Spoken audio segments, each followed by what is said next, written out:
میں بچوں سے کہتا ہوں وقت کو غنیمت جانو میرے عزیز بچوں، جو اللہ نے تمہیں ماں باپ کی دولت سے نوازا ہے یہ دوبارہ نہیں ملتے۔ ایک بار ان کا جنازہ نکل جاتا ہے تو دنیا میں اندھیرا چھا جاتا ہے، پھر دوبارہ باپ کی جیسی کوئی چھت بھی نہیں ملتی اور ماں کی جیسا کوئی سایہ بھی نہیں ملتا۔ یہ یاد رکھنا ہمیشہ۔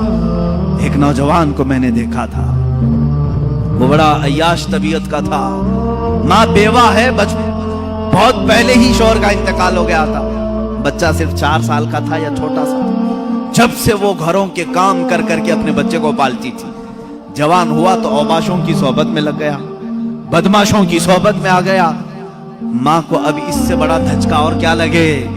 ایک دن آئی تھی میرے پاس روتے ہوئے، کہا غضب ہو گیا، زندگی نے پہلے ہی میرے سے شوہر کی جدائی، اور میں نے ایسے ایام کاٹے کہ لوگوں کے جھوٹے برتن دھوئے اس امید پر کہ ایک بیٹا ہے جوانی میں، یہ جب پہنچے گا تو میرے بڑھاپے کا سہارا ہوگا۔ لیکن مفتی صاحب ایسا ہو گیا کہ میرا بیٹا بدماشوں کی صحبت میں چلا گیا، اب میرا وہ آخری سہارا بھی ختم ہے، میں کس کے پاس جاؤں۔ وہ غم کے مارے اتنا روئی تھی، میں جب بھی آج یاد کرتا ہوں اس خاتون کو تو مجھے تنہائی میں رونا آتا ہے۔ میں جتنی کوشش ہو سکی، میں کوئی بہت بڑا مؤثر آدمی نہیں ہوں، ایک چھوٹا طالب علم، سوچا کہ اس نوجوان بچے کو بلاؤں، اس کے ساتھ میں نے تھوڑا وقت گزارا، اسے سمجھایا تیری ماں کی قدر و قیمت کیا ہے، وہ ایک بیوہ ہے، ایک بیوہ ہے، وہ 4 عورتوں کے ساتھ بیٹھنے میں شرم کرتی ہے، کیا تو اپنی ماں کے ساتھ وقت نہیں بتاتا؟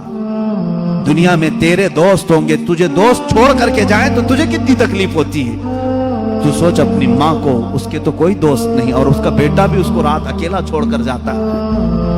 وہ رویا میرے پاس، کہا کہ حضرت میں وعدہ کرتا ہوں اپنی ماں کے لیے میں کام کروں گا۔ میں نے سمجھایا، دوسرے دن کہا میں نوکری کے لیے تلاش میں چلتا ہوں۔ مجھے وہ بات آج بھی یاد ہے، تقریباً 6-7 سال ہو گئے۔ وہ نوجوان ہے ابھی بھی، وہ سنتا بھی ہوگا۔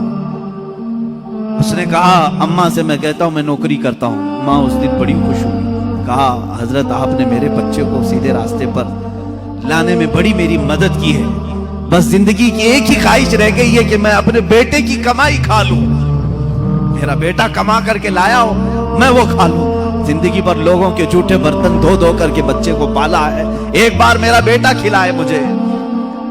وہ اس آس میں رہی، وہ بنگلور یا کہیں کسی علاقے میں نوکری پر گیا، مہینہ گزرا تھا، تنخواہ آئی اس کی، اس نے کہا تنخواہ سنبھال کر، پہلی تنخواہ میں اپنی ماں کو لے کے جاتا ہوں۔ وہ پورا اپنی تنخواہ، اپنی سیلری لے کر کے گاؤں پہنچا تھا، اسے پتہ ہی نہیں تھا، اس کے گھر کے پاس بھیڑ جمع ہوئی تھی۔ جب اس نے دیکھا تو لوگوں نے کہا کہ تیری ماں کا رات میں انتقال ہو چکا۔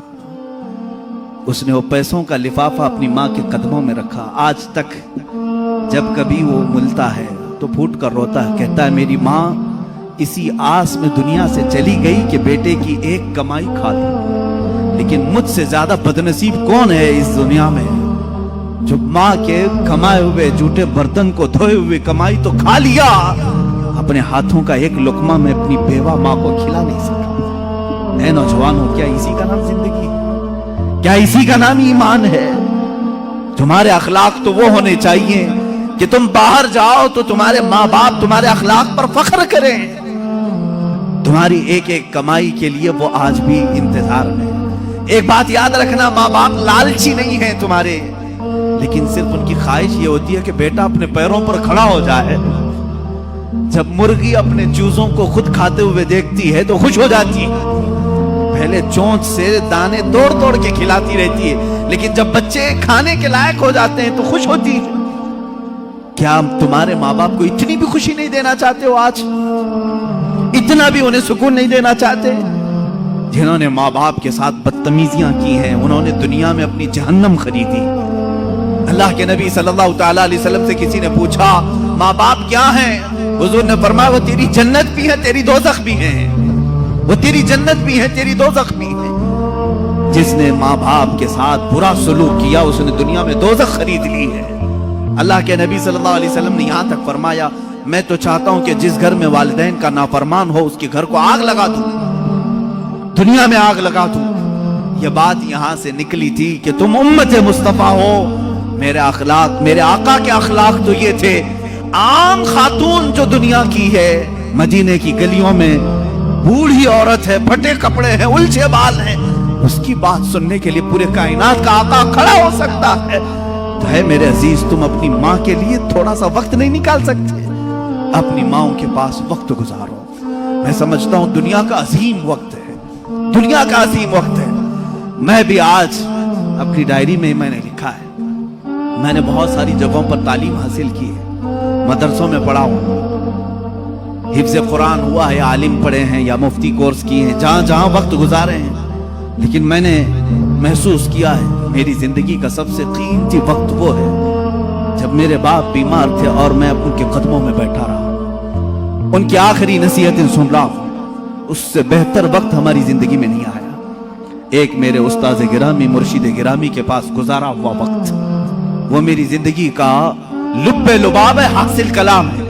میں سمجھتا ہوں میری نجات کا کوئی ذریعہ ہے تو یہی تو وقت ہے، باقی تو میں نے بھی دنیا میں کوئی اچھا کام نہیں کیا۔ لیکن میرے عزیزو یاد رکھو، تمہارے پاس، تمہارے والدین کے پاس گزارا ہوا تھوڑا وقت تو ہونی چاہیے۔